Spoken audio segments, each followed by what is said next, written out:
cast, please welcome Big Lou. Big Lou, everybody. Come on up here.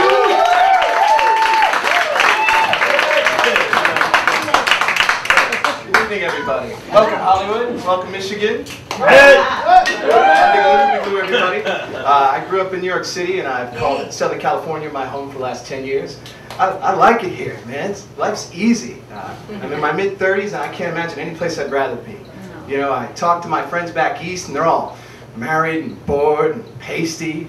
And, you know, I talk to my lady friends, and they say they got excuses. They're like, well, it's so much easier for a guy, Lou. You have time. You can take your time settling down. Well, that might be true, but it depends what you're into. You know, my heart's desire was to settle down with a cougar. And I'm way past my prime. I used to be a cougar magnet. And now even the old broads in Del Mar won't have me. I still have boyish charm, right? So if you allow me a moment to reminisce about a time when I was bright-eyed and young and in love with my first cougar. I was seduced, and you know, when you're young and you're seduced, you think this was some complex mind game played on you, like she has some power like hypnosis. And, you know, seduction is not complex. It's just ask any cougar. If you want to seduce, just offer seductive things. Right? Never been skiing? Well, your cougar owns a condo in Utah. You've never been abroad? Well, within a year, your cougar will take you to Prague. Never had your ass licked? Well, your cougar can make that happen. But, you know, the relationship, it's unnatural, it's unusual, and you're conflicted. And I don't know, is it just me, or is every guy's brain only capable of polarized advice? Like, I got like some drunk frat guy shouting in this ear going, woo, yeah, what's the problem, dude? She's hot and fun and sophisticated and a great ass licker, man, woo! And then I've got like some aging therapist yapping in this ear saying, you know, this needs to end. Now go out and do the right thing.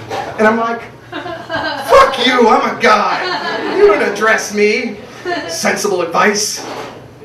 But eventually you try to break up, but you can't bring up the issue of age. That was clear from day one. You bring it up now, it'll backfire.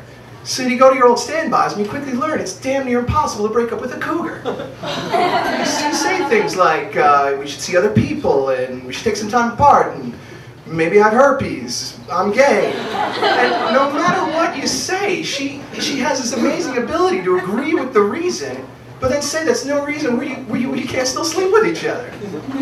Man, the only way to break up with a cougar is to stop showering. Cougars hate that.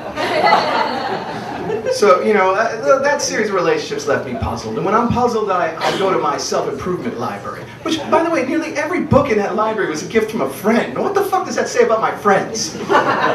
So I see this one book, The 7 Habits of Successful People. I'm like, why don't I apply the principles of that book to my love life? And that book is so powerful, you only need the first 2 rules. You can forget the other 5. Rule 1, be proactive. Meaning, be the first to break up. Rule 2, begin with the end in mind.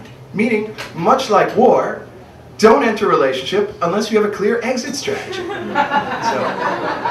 if you're fortunate like me, I seem to attract girls with low self-esteem recently. And now breaking up is as easy as shutting off my cell phone. You know, 2 days of total radio silence and they fade away. There's lots of reasons. There's a lot of types of girls with low self-esteem. My personal favorite is skinny chick with morbidly obese parents. Any girls like that here tonight? Show hands. So special. But you know, most people have problems with their self-esteem. But you know, guys are easy. You know, unless you have a really big dick. Guys' self-esteem is only based on one of 3 things: how much money you've made, how much pussy you've scored, and how much ass you've kicked. That's it. You know, I'll give you a personal example. I used to be an attractive young Latino. And then the Puerto Ricans and blacks in my neighborhood slowly beat the symmetry out of my face. Now people don't know what ethnicity I am. Now, it wasn't the fact that I was becoming less attractive over time that lowered my self-esteem. I'm not a chick, I don't care about my looks. It was the fact that I wasn't kicking any ass.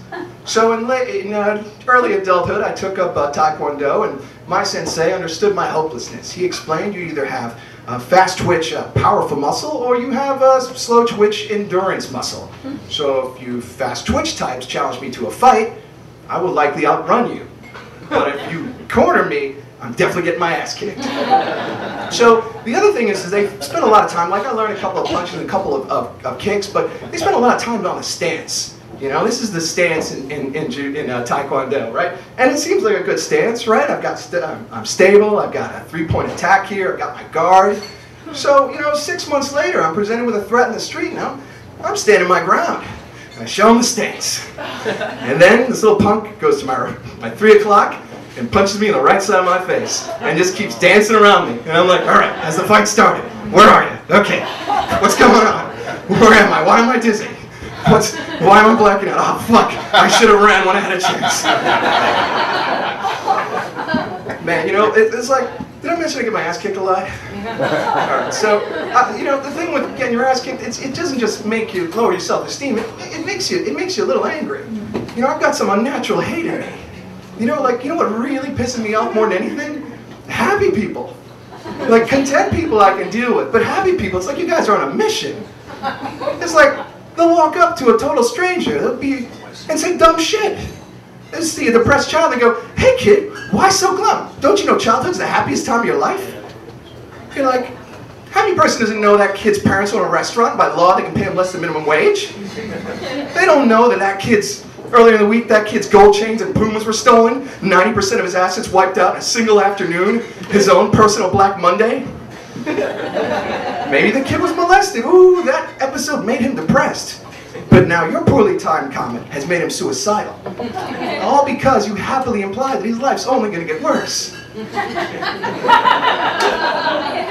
Don't get me wrong, we're supposed to cheer each other up. You know, I'm actually quite good at it. You know, take my dad for example. He's recently retired. But I never say to him, Dad, retirement's the happiest time of your life. All of his friends are dying. He's a fast twitch type. I don't want to get my ass kicked. So me and my mom, we keep the advice light. And we spike his drinks with lithium. And that's my parting advice for the evening. I'm Blue, everybody. Big Lou, come on everybody. Big Lou.